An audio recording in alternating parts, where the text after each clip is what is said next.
Well, I tell you what, we have an exciting podcast today. We have the real deal today. That's the way I say that about you, John. John Joseph, an amazing leader, not just in this community, but across the state and beyond. I can't wait to get into your life story today. Thank you so much for being with us on Crossing the Line. Thank you. Glad to be here. Well, let's jump right in because I want to get this out. I want people to be able to hear from you. And can we just, your introduction that we just heard with amazing things that you've done, and we're going to get there. I want to get there, but I want to go back. I want to start back when you were a child. At Crossing the Line, we kind of love to hear the stories of leaders like yourself, successful leaders who have poured back into the lives of others, but you had to get here. You had to get to the place that you could pour back into the lives of others. So let's go back to John as an 8-year-old. Tell us where you were. Tell us about a day in the life of John as an 8-year-old. Sure. So I grew up here in Decatur. I was gone for 17 years. Our family moved back in 2013. But, the story of my childhood is I grew up in a grocery store. I grew up stocking shelves, making change, meeting all kinds of different people because my grandfather owned a grocery store where one minute the mayor might come in and want a ham and cheese sandwich, and the next minute someone whose life has been destroyed by drug or alcohol addiction would come in. And the thing that really stuck with me, and it has nothing to do with me. I feel like God just blessed me to be in that place. But I watched those people be treated exactly the same. Wow, that's good. I'd watch a person who's got a good reputation and a tie on, and they just won whatever award come in, and they would be treated with respect. But I'd also see a man not walk in, crawl in, having been drunk the night before, drunk the morning of, and literally crawl into the store barking, and I'd see someone help them get into a chair, help them get a cup of water, help them have that same ham and cheese sandwich. Wow. And so that really stuck with me, that I don't have inherently more or less worth than anyone. And the same is true for everyone else. But it just established this idea of a person has value. Yeah. Apart from what can they do for you, or who do they know, or whatever.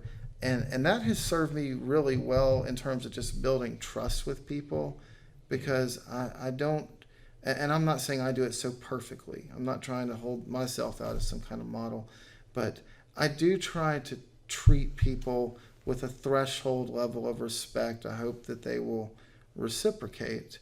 But it's not out of any sense of righteousness. It's just out of a sense of you have value just for being a human being. That's right. Regardless of what you do.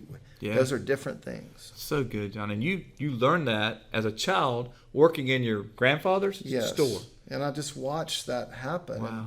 And, we would deliver hams around Christmas time. And so one ham would be to the nicest house in town. Okay. The next one would be in a Section 8 house, okay? But both people, both made in God's image, both have value. That's right. Both got ham. So my dad, both got ham. I love that. My dad and I would deliver those hams. And so that has nothing to do with anything good I've done. I was just so fortunate and blessed to have that formative experience in my childhood. So that was literally a day in the life. Like I had to go to the store. I would have to do my homework. Yeah. They didn't care if people were barking. They didn't care if there were distractions. It was like, get it done. I appreciate that they held me to a high standard and had high expectations. Right. I think you do people a favor when you have high expectations of them. But then you have to do the work to support them and love them as they try to meet them. So then it'd be stocking shelves, delivery, making change, a million stories in between. Oh, I can't imagine. So now let's kind of, you're working in the store, you're getting things, doing your homework, but learning a lot of life lessons in that store. And now you're in junior high. Yep. Anything change? You're still in the store? What's going on now? Let's say you're 13, 14-ish. Yeah. I've had a very strange pattern in my life where in fifth grade and in the freshman year of high school and in the freshman year of college, I felt very alone and isolated and kind of like the outcast, the guy who was easy to pick on. I experienced all of that. And then in eighth grade, I feel like I have all these friends. The senior year of high school, I was the student body president. I went to Ole Miss my senior year of college. And look, I'm from Alabama. I didn't pledge a fraternity. And how I ended up student body president at Ole Miss, I don't know. I don't know. Wow. But I say that to say I had this experience where I felt like there were times where I didn't have a table to sit at lunch. And then there were times where I couldn't figure out which table to sit at. Wow. And so again, that's not anything meritorious about me. It's just experience. But it gave me, it reaffirmed that whole idea of why you try to treat people the same way. Yeah. Because you get treated differently sometimes based on whether you don't have a place to sit or whether you've got 25 places to sit, based on whether you're not invited to a party versus you don't have to be on the invite list. You just tell them you're there and they take you in. You sometimes get treated differently. And again, it just showed me how we all can feel so insecure because our circumstances may drive how we're treated. But if you have people in your life who are going to treat you the exact same, regardless of what you've done, regardless of what you've accomplished, there's a security there that I think then attracts other people because they trust you because you trust yourself. Yeah, well, you're authentic, aren't you? And Yes. I love what you said, and you trust yourself. That's really where trust begins, isn't it? Finding that trust in yourself so that others can trust you. Yes. I think that's amazing. And John, you were talking about those times in your life where you were alone. You were thinking, wow, this is hard. Unfortunately, for me, those are the times when I tend to learn the most. During those, I'd like to learn some things when things are going good. That'd be nice. Me too. But I tend to learn from hard times. Obviously, the lesson of everyone is of value was really taught to you in that time. But what else did you learn during those hard times? Where to start? I'll say this: I never felt stronger in my faith or closer to God than in those hard times. Some of those times coincided with my dad having epileptic seizures. They coincided with my mom dying when I was 19. I later lost my dad by the time I was 35. But in terms of what I learned, especially looking back on it now, I think the first thing that I learned is we have to come to peace. I have to come to peace. It's so easy to tell everyone else what we have to do. I have to come to terms and to peace with the fact that there are circumstances I cannot control. I can't manage them. I can't engineer them. I may not even be able to mitigate them. So when life hits you hard, and I feel like life is hitting a lot of people really hard right now. I feel like there's people who feel like I was going to have this job, and they don't. They feel like, well, I've got this job, and I thought my life was going to be this way, and now it isn't. And there are people who feel like my relationships, they're not strong. They're non-existent. I think that's driving. I don't think it's anger out there. I think it's hurt. I think it's pain. I think it's disappointment. And I think that we need to be thinking about what does it mean to lead in that environment, particularly when we all now have the ability to curate our world around us regardless of our circumstances. And so my point is what you said. I mean, you're somebody who has developed a globally known leadership assessment. You've built a firm and a company right here in Decatur that works all over the world, and yet your go-to are like the hard times are where I learned. Yeah. So when these circumstances are pounding us, because that's what it feels like. That's right. When life is overwhelming us, are we going to just push back in futility and anger, or are we going to try to accept it as an opportunity to learn and to patiently endure? That's so good. And I don't say that to lecture anyone, No. but when you feel like you're in this persistent, pointless pain of disappointment, Right. you see it just suck the life out of people. That's right. They don't see any purpose in it. Yeah. But there is purpose. It can make you more resilient. It can teach you new lessons. It can remind you of what there is to be grateful for. You know, and that doesn't diminish the pain people are going through. Right. No. It doesn't. It doesn't mean that pain is not very real, very valid, and it's always hard. It's hard. But it doesn't have to be pointless. Purpose in the pain. Yes. Well said.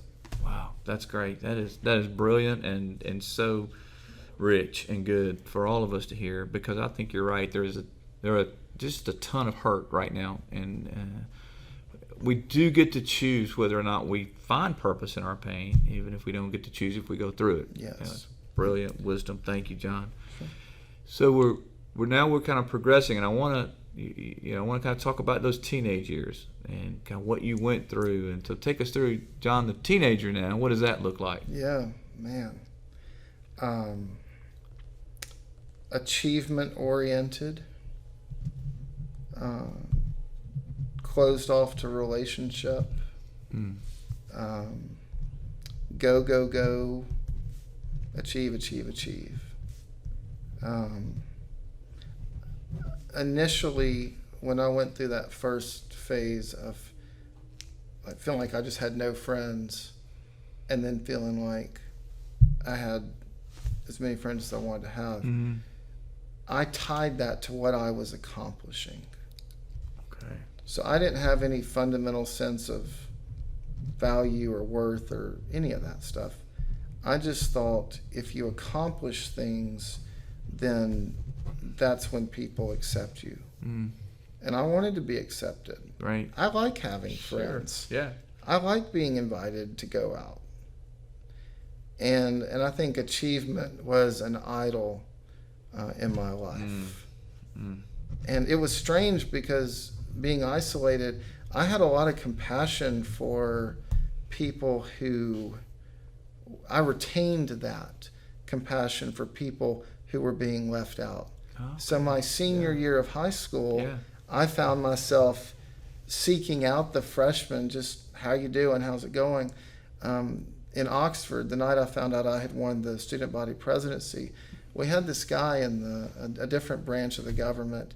Nice guy, had kind of some disabilities, most well-meaning, intentioned guy you've ever met in your life. Nice guy, just really good guy. A little different. Right. And he had been one of the people who had helped in my campaign, and he's standing along, like outside all the fraternity row, sorority row people who had also helped. But my favorite part of that whole year is after we found out the results, someone gave me a key to the office. And so when everyone kind of dissipated and everyone's going to go wherever we're going to go, he and I were still standing there outside the student union at Ole Miss. And so we went up to the office, and I opened the door, and there's the desk, and there's 2 chairs just like here.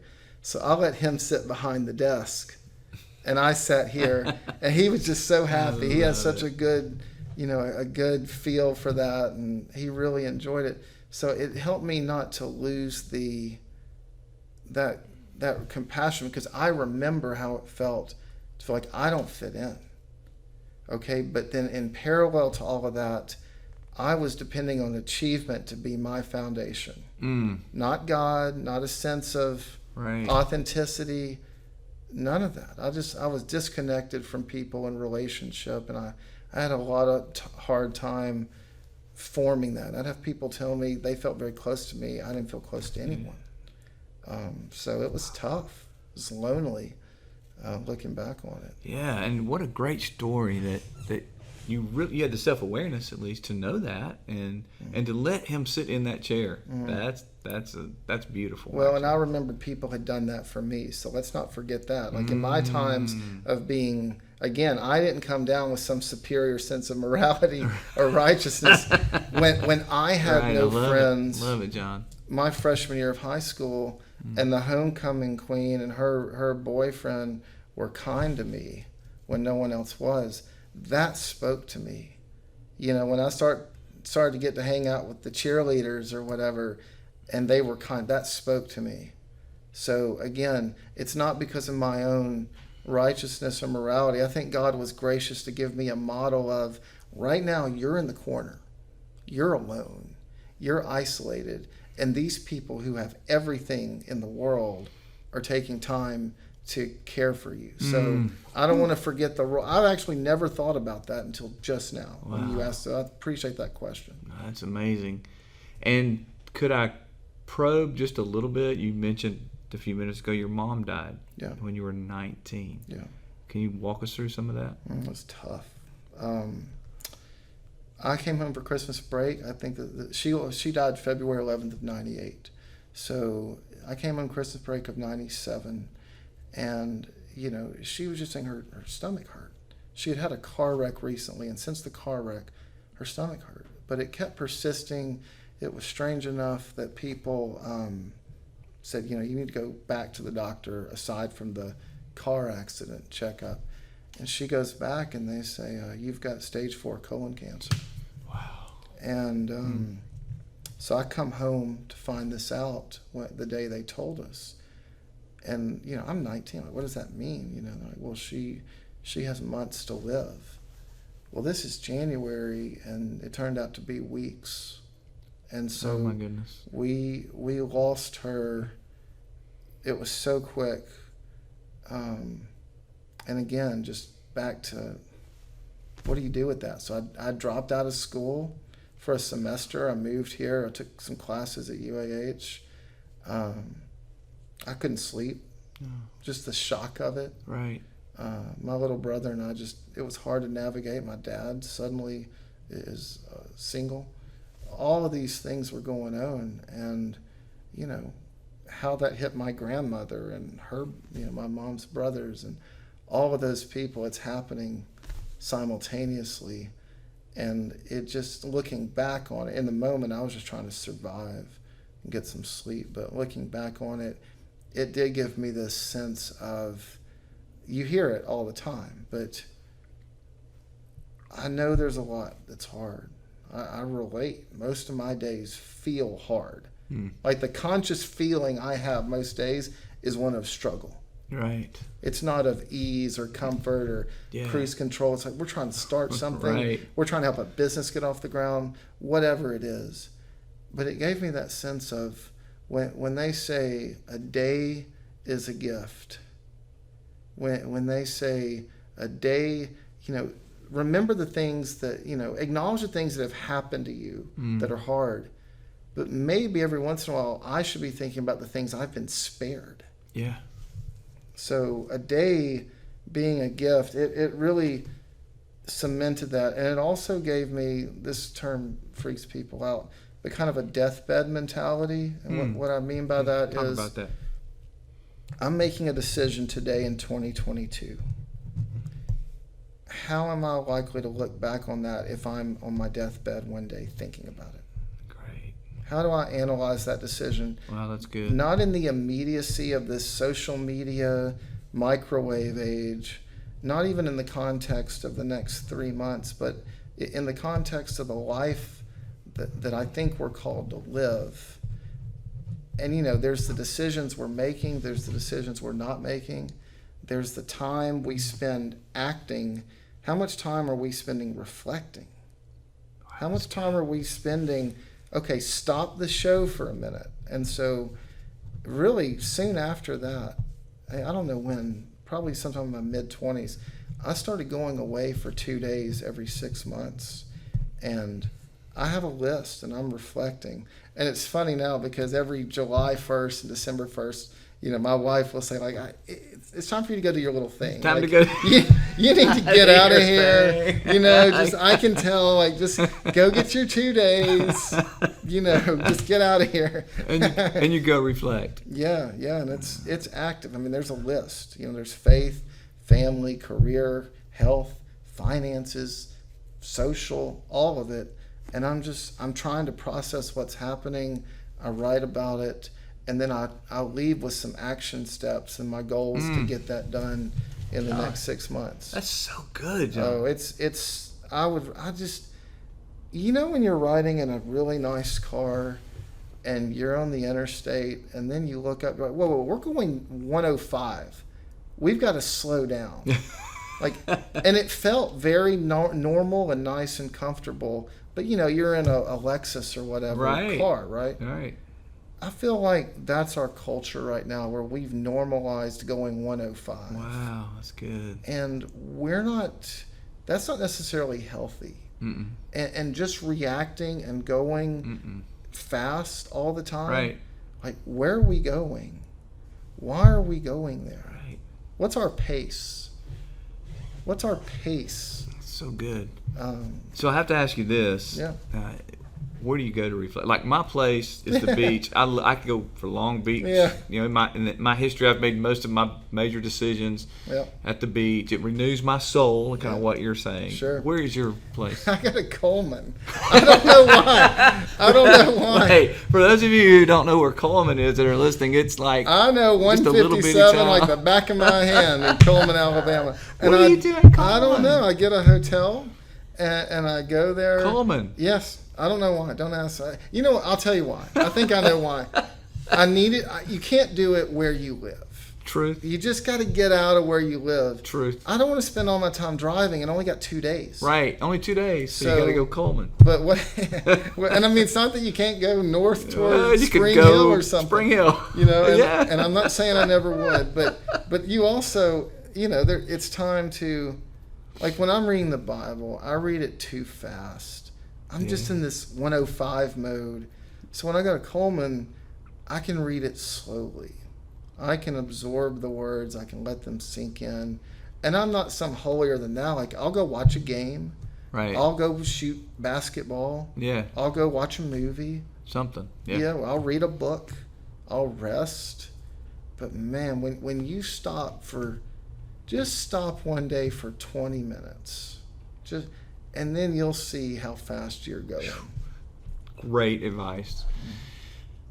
Unfortunately, we need to turn this thing, but can we, let's do this. We want to have you back and continue talking. You have such great wisdom and such insight, but I want to make sure we honor what you're doing now. So tell us just a little bit about what you're doing and the good work you're doing with the East Center right now. You have some neat things I think you guys are working on. Thank you. And I'd say I appreciate that.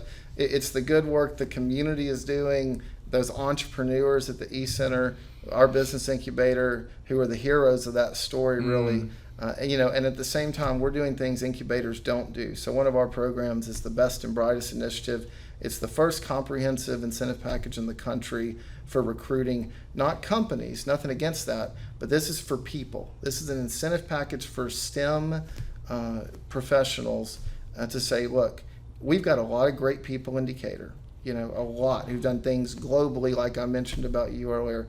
We want as many of those as we can get. So we have traditionally focused on recruiting engineers. We're really excited. We're talking with the school system about partnering with them to help recruit more teachers to join the great ones we already have. That's awesome. Hospital to help recruit nurses to join the great ones we already have. So, these are the kind of things that are happening in Decatur. To your point earlier before we were talking, these are the things. This is the story of Decatur we need to tell. Right. Because we have an amazing story to tell. We really do. And as a kind of a testimony, if you will, to your leadership, you guys, this East Center that incubates businesses, that's what you do.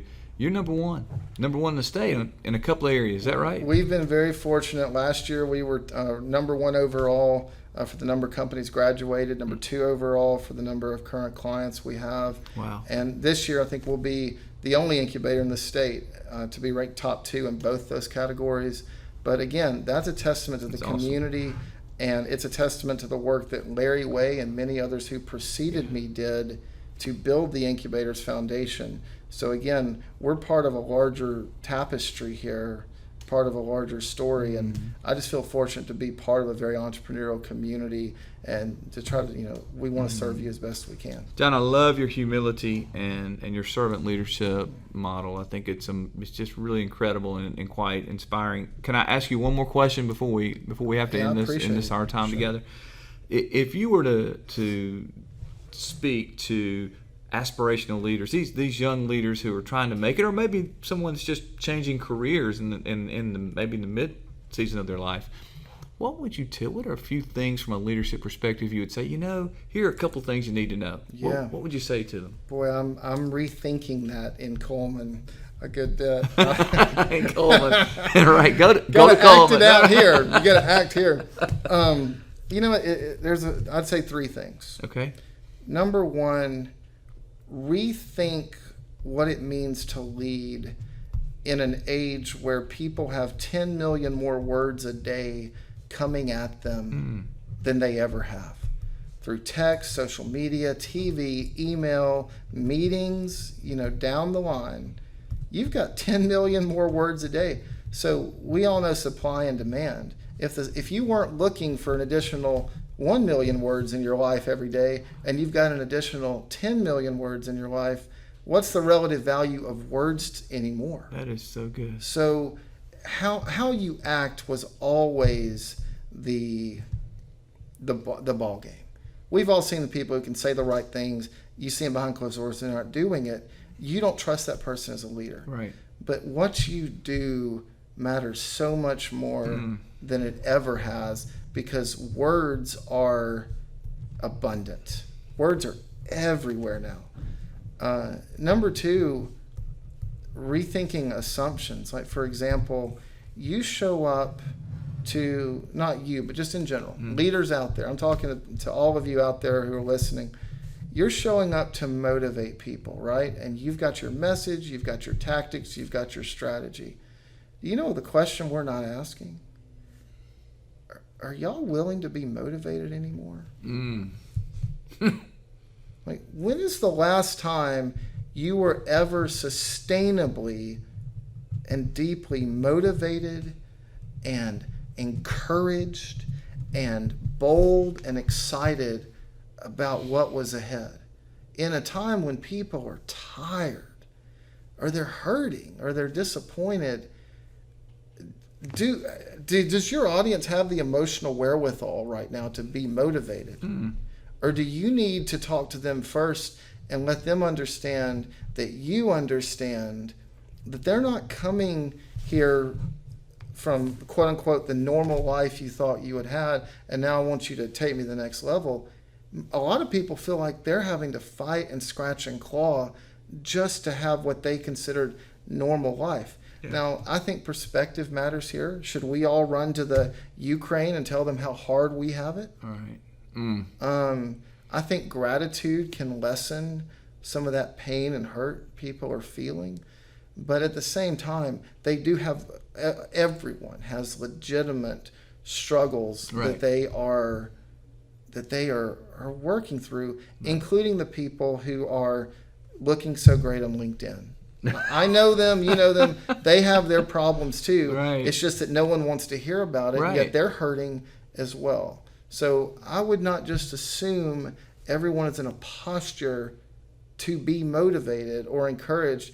You've got to get them back to even remembering what that felt like. Because they've been busting it for 2 years just to tread water. And then the final thing I would say, in a time when people are increasingly have been isolated, all the community metrics, you know better than I do, have declined. Yeah. What does it mean to connect people to something larger than themselves? That's not even a concept that is on the radar screen for people who are growing up on a phone. Wow, what does that mean? How do you not connect them to a concept larger than themselves? That's not what I'm saying. At that point, you just are picking your vision or your cause. I'm saying, how do you talk to people about what it means to be connected to anything at all? Yeah. Beyond your immediate needs and wants and preferences. I don't think you can assume that people are just ready and able to go be connected. I think we all want to be, even if you don't know you want to be. Right. But Need to be. But I think you've got to meet people where they are, and you've got to present the contrast.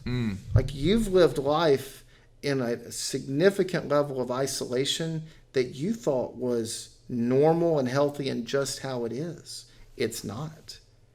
There's another way to live. There's another way to participate. There's another way to engage. So, I think the common denominator there is, don't assume people are in a posture to be led. Meet them where they are, show them that they understand, and then don't think in terms of leading, as you will well know, think in terms of serving them, and that's where you have an opportunity to connect. John, I asked you about what you could give us tips for a young aspirational leader, and you've given us amazingly deep tips for everyone. Everyone needs to hear these issues. You've articulated perhaps one of the largest dilemmas that we have faced, certainly in my lifetime, in the leadership arena, and that is, how do we teach connection in this age of phones and iPads and computers to those around us, and the assumptions and thinking about our actions when we have 10 million words. That's something I'm going to have to, well, maybe I need to go to Coleman and think about that. I don't know. But I love this. This is just wonderful stuff. Thank you. Honored you to have me. Thank you. Thank you for being with us today. True leader, true servant leader, a man of depth and integrity, and making a true impact, and not only in this community, but way beyond that. So thank you for pouring into the lives of people. Let's do this again. Well, thank you, and thanks for everything you and your team are doing too. It means a lot, and I really appreciate you having me on.